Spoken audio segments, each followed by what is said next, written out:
Search Radyo Pilipinas. Radyo Publiko ng Bagong Pilipinas para sa Bagong Pilipino. Naghahatid ng mahahalagang balita at impormasyon na guugnay ng pamahalaan sa sambayanan. Tulay sa himpapawid ng serbisyo publiko. Radyo Pilipinas. Radyo Publiko.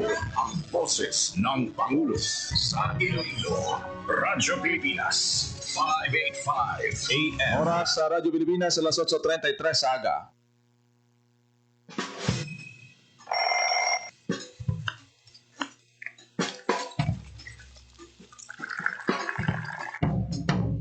Aga sa Iloilo. Masako. Magahod. Mabagsik. Panibagong adlaw pagkatapos ng paghuway sang gabi antes. Bago nga paglaom. Isa naman kapag lumakas sa matahong nga palaabuton. Iloilo Morning, ang programa kaupod ninyo sa pamahaw kunaga. Magadulong sa labing ulihi nga balita. Mga istorya halin sa Iloilo, kag iba niya bahin sang rehiyon. Mga ginahuluhang balan, kag mga trending topic sa social media. Ululupod naton at tubangon ang maayo nga aga. Magpamati na sa Iloilo Morning. Diri sa 585 kHz sa AM band sa inyong mga radyo. Radyo Pilipinas Iloilo, the only government radio station in Western Visayas.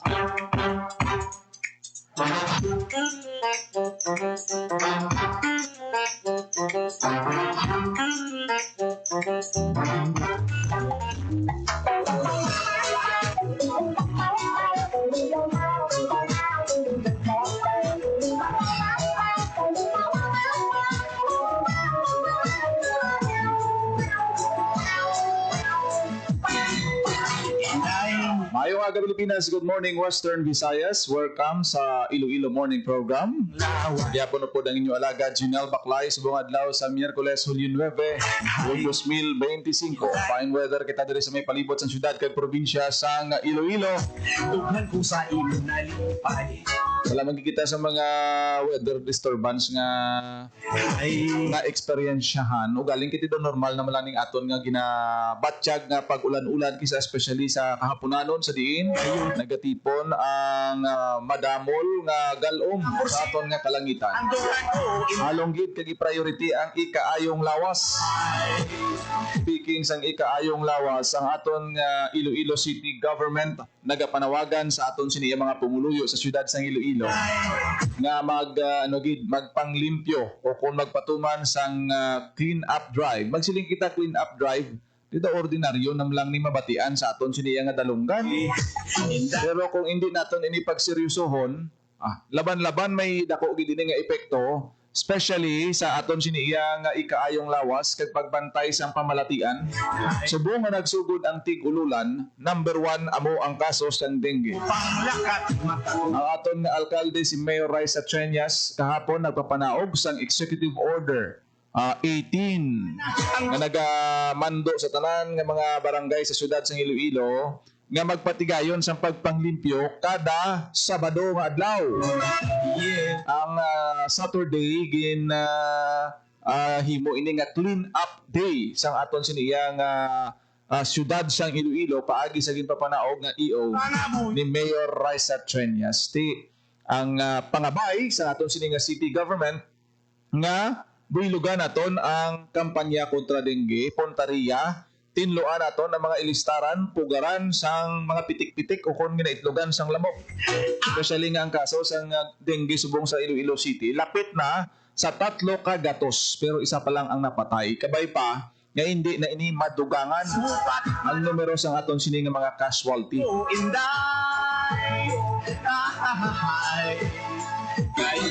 So siguro sa aton sini nga mga barangay officials kiti kamo gida ang mga frontliners, kamo gida ang mga on ground. Siguro ang aton nga mga pumuluyo dapat i-remind ginaton may mga committees pa na da ang mga barangay kagawad ta, barangay health workers, tanan nga mga volunteer organizations sa aton nga mga kabarangayan, hindi lang diri sa syudad sa Iloilo, kundi dapat sa iban man nga mga lugar sa probinsya sa Iloilo kay tinagtaas man ang kaso sa dengue sa probinsya.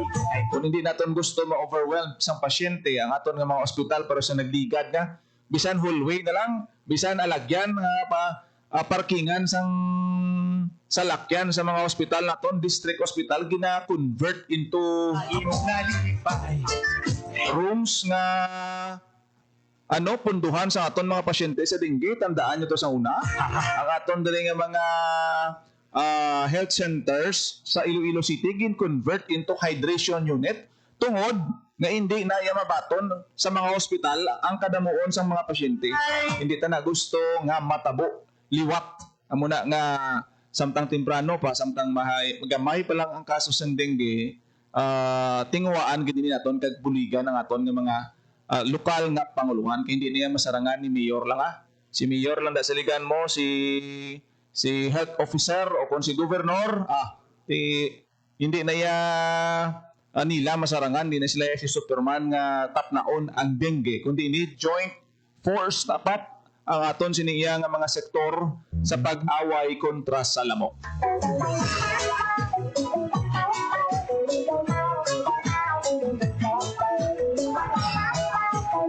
Sa iban pa naton nga mga balita, ang People Center sa San Isidro Haro ang formal na gininaugurahan matapos nga mahuman ini nga proyekto. Kung hindi kita magsala, ginpunduhan ini isang kapin 80 milyones pesos. Isang dugay. People Center ang tawag sini kay ang pasilidad hindi lamang ini nga ordinaryo nga multipurpose building kundi kompleto ini sa pasilidad, may generator, may suga, solar powered ang bilog nga hall, resilient ini sa anuman nga sahi isang kalamidad. Kanami ini nga konsepto kay pananglit nga mayara sing emerhensya ang aton nga mga kauturan, halimbawa may baha, may bagyo, ini nga mga people center pwede gid ma-convert into evacuation center kung gin-design gid ini ang building para nga ma-utilize sa tion sang kalamidad. Tidira sa may San Isidro Haro kahapon na kitaan ginaton kung ano katahom sa idalom, pwede gid nga malapad ang area, pwede magamit sa nagkalain-lain nga mga programa. Siling man sang nanay. Basta nga coordinate lang sa mga barangay officials, kuha lang sa proper permit. Kag kung halimbawa may kalamidad, pwede ini mangin evacuation center. Kag sa ibabaw niya, kuan ng basketball court. Lakat matuga. Kahapon ginpangunahan ni Senator Win Gatchalian kahapon kay Iloilo City Congresswoman Jam Baronda ang inaugurasyon sang siniya nga proyekto.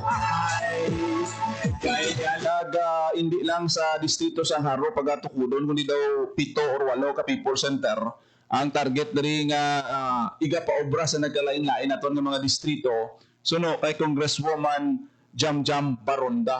Kalayag naton karon ang aton sini nga interview sa iya. Kay diri naton makitaan ang modelo no sang siniya nga sa isang building natigayon nga mahuman tungod man sang pagbinuligay sa aton sini nga kongresista kag ni Senator Win Gatchalian kahapon. Amo dapat ang aton nga mga kabanwahanan o kung mga distrito may mga identified kita nga evacuation centers. Kag dapat ang evacuation centers naton gin-design ginaya halimbawa solar powered siya tikin ano na lang tubig kung may bagyo nagkala tumbabing poste no halimbawa parehas ka kusog sa Yolanda sa una nga pati tower kag mga transmitter sang dalagko nga mga poste daw sa wala lang gahililay lang ti karon kung mag-burn out gamiton sa mga evacuees naton sa mga evacuation centers. So ang kanami sini nga design sang building kay tungod solar powered siya, may makaabot silingon nga maka-run siya sang electricity bisan nga burn out sa isa ka lugar. Ay, hindi makatulog sa gay. Ay, hinday sa imo yung nga tunay. Tugan ko sa imo nalipay. Hindi mapunggan. Ay, Ara gina-flash naton sa aton sini nga Facebook page no kung anong itsura sang sini nga building ti daw kalapad-lapad kay ti sa ibabaw sini daw may third floor hindi kundi ta magsala. Mayara sing basketball court sa ikaduha nga panalgan sa idalong multipurpose building. Sa ibabaw ya gym ti maka-relax kita ang nami pag isiniki nga gina-introduce ang green environment sa siniya nga edipisyo. May mga tanom kag mahangin maaliwalas hindi nga tatama ka kaginot sa sulod bla. Kaya kitaan gid kapon ang pagka unique no sa sini nga building ti kamay pa nga ma-replicate ini sa ibang nga mga distrito kag mapangitaan ini isang pondo mapadamo ang construction sa sini mga people center sa ibang pa nga mga district. Ipalayag naton bala ang aton siniya nga interview kay Congresswoman Jam Baronda nga amugid no ang nag-initiate sang siniya nga proyekto kaupod sang mga opisyal dira sa may barangay San Isidro Haro kag ilagid gid pasalamatan ang ining unique kag dako nga bulig nga pasilidad para sa ila nga may magamit sila sa tion sang emerhensya kasubong sa pagbaha sa San Isidro sa una sa wala pa flood control project gaana o nada sa tubang sang Central Philippine University ang kadalumon sang kwan sang aton siniya nga tubig especially kung nakaabot ka mo sang Typhoon Frank. Ipalayag naton ang aton sini nga interview kaupod kay Congresswoman Baronda sa sining ginhiwat kahapon nga inauguration sang San Isidro People's Center. People Center will cater not only Barangay San Isidro but neighboring barangays when it to make nuclear disaster. Wala man natin dito pa ngayon, but yung preparar natin. And I want na hindi pa gusto pagudlayan ang community mismo. That is why nga, kung makita ninyo, hybrid solar panel ang ginatag natin and may harap provision sa water. Pag makita mo ninyo nga sa atin yung mga ceiling, may harap restroom, comfort room, shower room, and of course, may kitchen. Pag may office, ang hininga matalagapan. So I hope to move forward. Next month, kaya naman kita nga pagabuksan. Isa naman to evacuation center / donation / economic enterprise.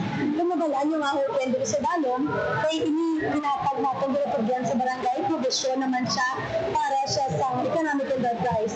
They can have this space rented or ang mga tanong sa urban gardening, pwede sila mabaligyan dito on weekend.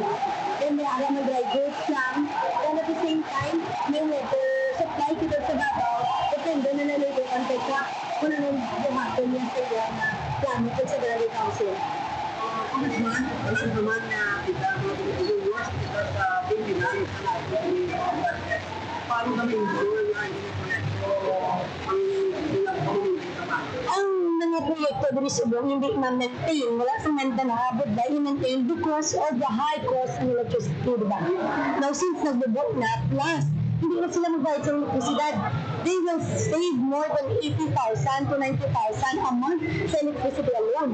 With this, may kitaon pa sila sobra sa nilang kuryente. Pwede nila mabayad sa mall. And may tubig siya. Then as what I've said, we can have this rented sa Dalom para sila maintenance. You know what? Since the time we conceptualized this program, this project, 1996 pala SK President ko, nakita ko give ang diferensya kanong kinanglan. And I don't want to pass on that to our end user. That is why, I support the space, the center, the people center that we envision and we dream for every Ilonggo, but especially sa Haro District. And of course, special thanks to Senator Lingo Salya.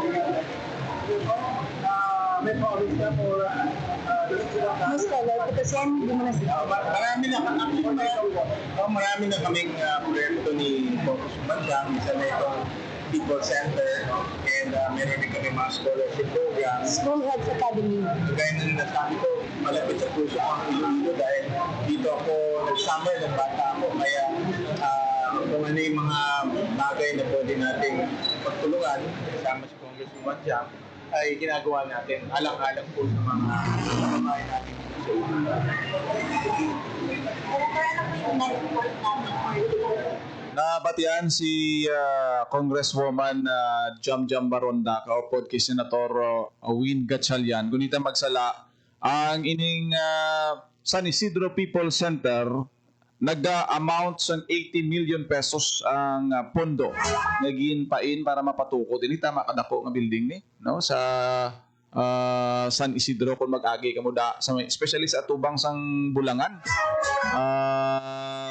Paglabay mo sa CPU from Harom la makitaan mo na sa tuo tisang una barangay hall lang na da kung matandaan ninyo pero subong isa na ini ka People Center ang balor nga gin gasto diri is 80 million ang 25 million pesos from office of Senator Win Gatchalian. Kaya sa dason nga bulan, may ara pagid kuno nga buksan naman nga isa ka People Center. Ambot kung diin ini.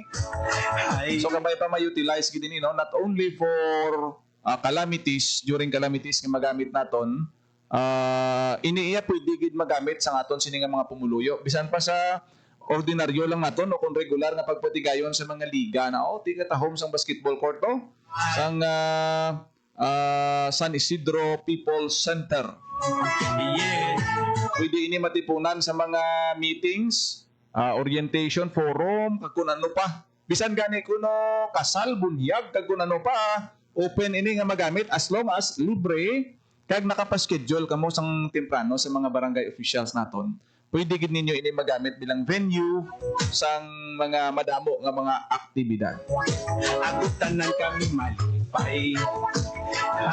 So dako gid gahapon ang pasalamat sa mga pumuluyo no dira sa may barangay San Isidro sa ilaya nga punong barangay kay Kap Ronela Juaneza nga sila ang nangin recipient sang sining People Center. Ang dugan ko inday. Oras sa Radyo Pilipinas, alas 8:50 sa aga sa pagpangalagad sa programa Iloilo Morning. Bantayan takron ang ikaduha nga sesyon sa aton sinisang gunian pang mungsod.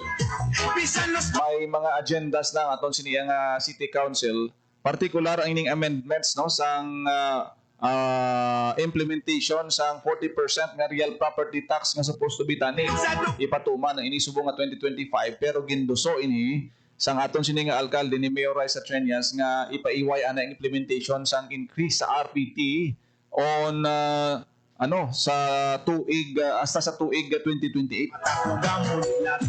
Daw damo ginagaangal nga mga business groups kag pila ka mga pumuluyo dili sa may Iloilo City.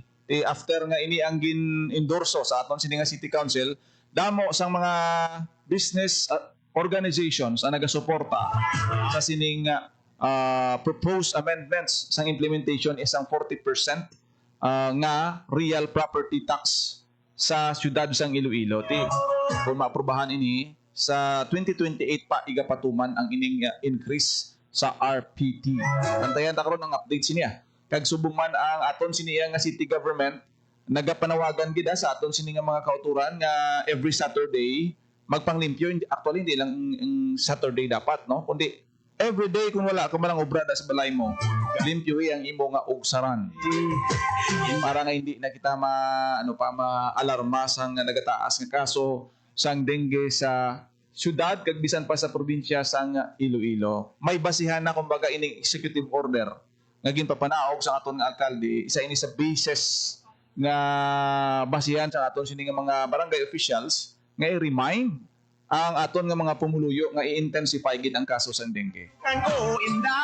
Damo sang mga pasyente subong nagkinahanglan sang dugo kung isa masakit pamatian ang mga istorya nila, especially nga ginakulang man ang supply sang dugo. Taka kun malaka bla ang type bla sang imo nga dugo, especially sa mga dengue patients kay kinahanglan ginaya dugo kaysa mo kung maglabot sa level sa mataas nga stage sang balatian sang dengue ang pasyente, kinahanglan nga tugungan sang dugo. Ti isa ina sa mga challenges nga ginaatubang sang mga pasyente sang dengue kay isa nga ginaatubang aton nga dapat likawan ini paagi sa pagpangita, paghimo sa mga interventions, especially ang pagpanglimpyo sa aton sini nga ugsaran. Follow kita sa mga sining mga pangabay. kagang war against mosquitoes, against dengue, ano ini siya, nang dapat may kolaborasyon ang tanan nga sektor kag pagga binuligay.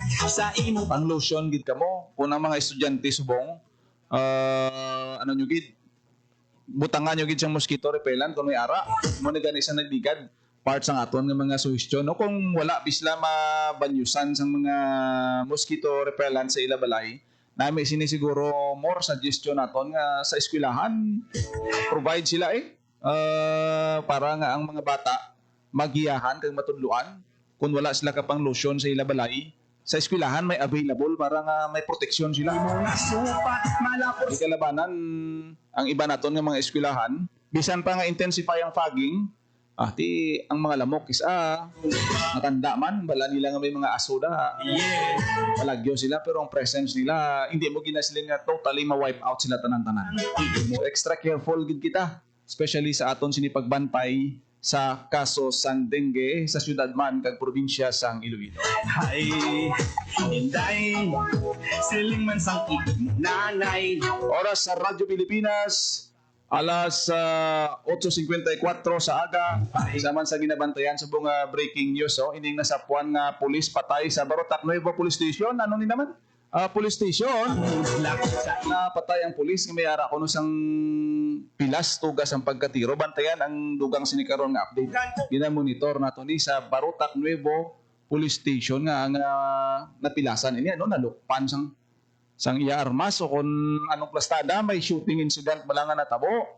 Bantayan ina karon sa iban pa nga pagpangalagad sa Radyo Pilipinas Iloilo. Good morning sa aton sini nga mga Facebook Live viewers, Ma'am Melinda Cotayero nga gaupod sa aton, kay Sir Sherwin Marcuia. Good morning gid sa inyo tanan-tanan, Sir Luther Cordoba, Ma'am Erlina Cordoba, Sir Gino Dulaugon nga nagaupod sa aton sini nga pagpangalagad.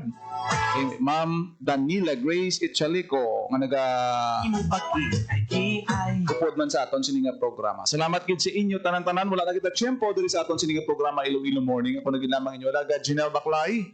Mayong aga Pilipinas. God bless Iloilo. Sa imo yung nga tunay, dughan ko sa imo nalipay.